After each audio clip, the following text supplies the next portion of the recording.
Hey Glam Squad, welcome back to my channel. In today's video I'm going to be showing you how to create these brows from scratch. If you missed my last video you won't know why I'm creating brows from scratch, but basically in my last video I have shaved off my eyebrows to raise money for Look Good Feel Better for Breast Cancer Awareness Month, and also to teach women who are suffering hair loss, not so much just women who are going through chemo and cancer treatment, but also women that have suffered hair loss due to different illnesses like alopecia or even just depression. I've had a lot of women contact me and say that they have lost their hair due to major stress in their life. So these videos are for you guys. In today's video I'm going to be using all Makeup Revolution, and I'm going to be going through each product that I use in this video in a lot of detail.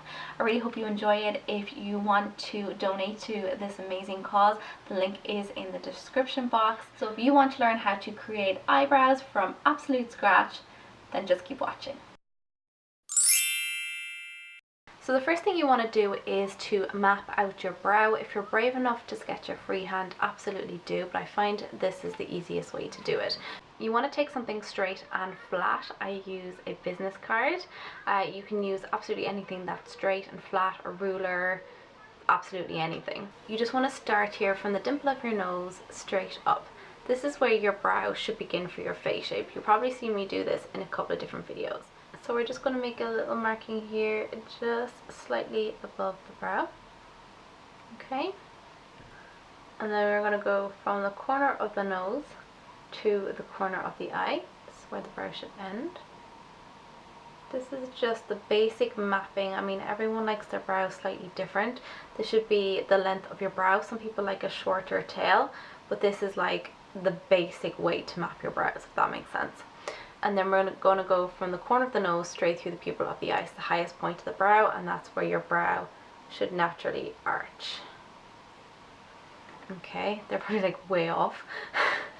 They're like way above my brow, but it's really hard to see here in the viewfinder, but it just give you a little bit of an idea. Now, because I already have one eyebrow done, I want to make sure that this eyebrow is going to be the same height. So you can then take your little business card and you can go underneath and you can map out where this brow begins. You could just put a tiny little dot under the brow, and then again you want to measure the top of the brow and just make sure that they are the same height. You can just do a little marking there as well. Okay, so I've just made my markings a little bit better, so I've just brought down the markings here just closer to the brow so I can see, and I've also marked here so I know exactly the width and the height of my brow. Another thing I need to mention is the brow color is completely different when you have no eyebrows. So for years I've been using medium to dark eyebrow fillers, but that is completely different now that I don't have an eyebrow to work with. You can see my hair is actually quite a dark brown and my brow is slightly lighter. And of course it's going to take me a while to adjust to not having eyebrows, and I'm going to have to mix and match with different colours to find my perfect brow shade. But I just thought I'd mention, I think that's the trickiest thing to adjust to when you don't have eyebrows. So like, don't be disheartened, even I'm finding it difficult. I have found the easiest way to do this is to start with a light brown eyeshadow, so go, or a light brown brow filler, something that's way lighter than your normal natural shade, and that's just going to map out the base of the brow. And then you can go in with something that's closer to your hair color, like a medium or dark brown, depending on what coloring you are. If you're fair, obviously you're going to have to tweak this as well. But I found then going in with something slightly darker and then creating natural hair-like strokes, like feathering it out, has been the best way for me to fill in my brows. But like I said, it's going to take me a while. It's so tricky because if you go too light it can look too orange, too ashy, and if you go too dark all you can see is eyebrows. So it's very, very hard to find the perfect brow shade for you, so just be patient with it, it will take time. So for this tutorial I'm going to be using this Makeup Revolution brow palette, and I'm going to be using the lightest shade right here to map out the brow, and then we have the highlight shade here and also this thing. I'm not sure if it's a concealer or not, but I actually cleaned up the brow using a concealer and then I went in with this afterwards just for the final touches. It says it's a brow arch enhancer, so I'm not sure if it's a concealer or not, or if it's like a cream highlight. It is a slightly bit lighter than my concealer, so I'm just going to go in with the Makeup Revolution concealer first, and then at the end I'm going to finish off with this and then pop a little bit of brow highlight on my brow bone. But this is the colour I'm going to be using today, and this is the medium to dark palette as well, so it's handy that you have a few different shades to work with. Something like this is really handy if you don't have brow hairs, because you can mix and match and until you find the perfect shade for you.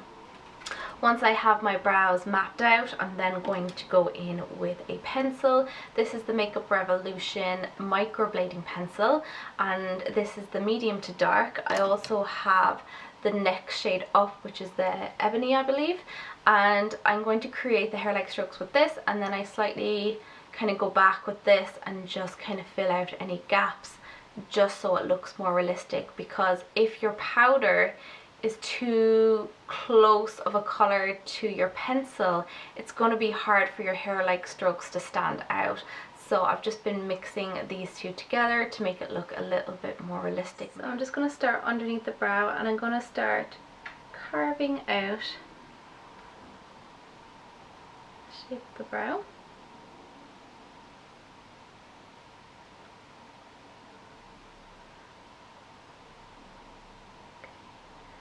So I like to do the underneath here first, then I go up and just kind of lightly sketch out the top of the brow.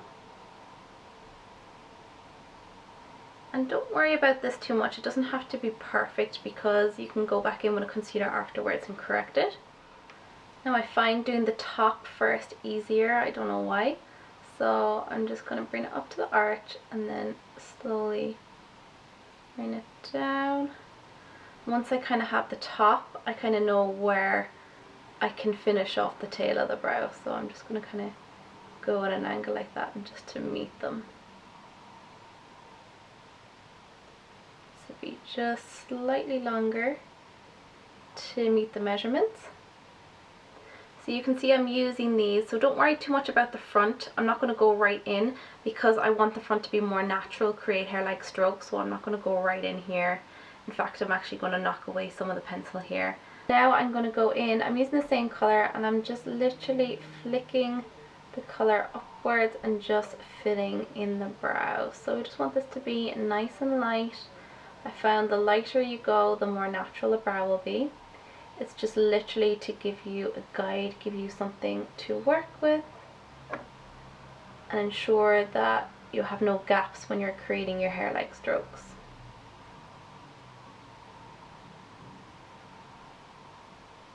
Okay, again, don't worry, it doesn't have to be perfect. You just want to go back in and go around the outline of the brow. Again, we just want to make sure they're as close as possible. Again, remember they are sisters, not twins.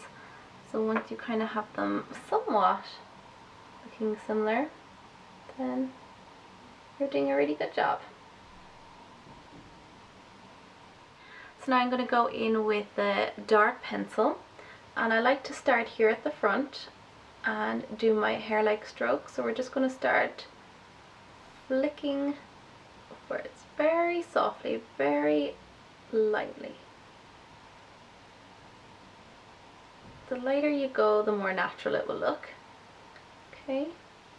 I don't know if you've studied the hair growth on a brow before, and I know everyone is different, but for the most part, and I know for me in particular, the hair at the front flicks upwards, so that's why I like to create those natural hair-like strokes, and I think it looks more natural. I know some people's hair kind of flicks over, and that's okay too if you want to create that. I just think, you know, flicking it upwards looks a little bit more natural.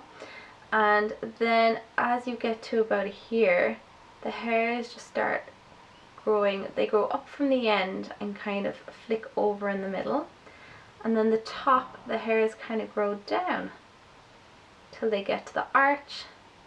So you're kind of going up and down, and as they meet the middle, they're just kind of going across, and then You can go a little bit heavier when you get to the end of the brow, because we all have a little bit more hair growing down there, so it makes it appear a little bit fuller and a little bit darker. You can also flick the hairs up if you want to create a little bit more of a feathered tail. You can see I've gone a little bit thicker on the end of this one than this one, so they're starting to look a little bit different. So I'm just going to go underneath here and I'm going to thicken out the tail of the brow to match the other side.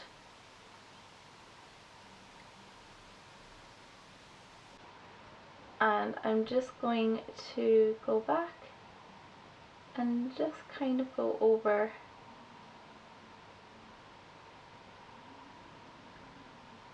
very lightly, just the same motions, and it's just going to deepen the brow just a little bit. Of course this is optional, just use the colours that you want. Okay, this brow looks a little bit darker than that one, so I might just go back and deepen that a small bit. But see, it's all a learning curve. So now I'm just going to do the finishing touches. We're going to go back with the concealer and we're just going to bring that under the brow here. And it's kind of like a highlighting concealer, I believe. And then we'll go in with our highlight and we'll just bring that right underneath the brow bone. That will just lift the brow for you.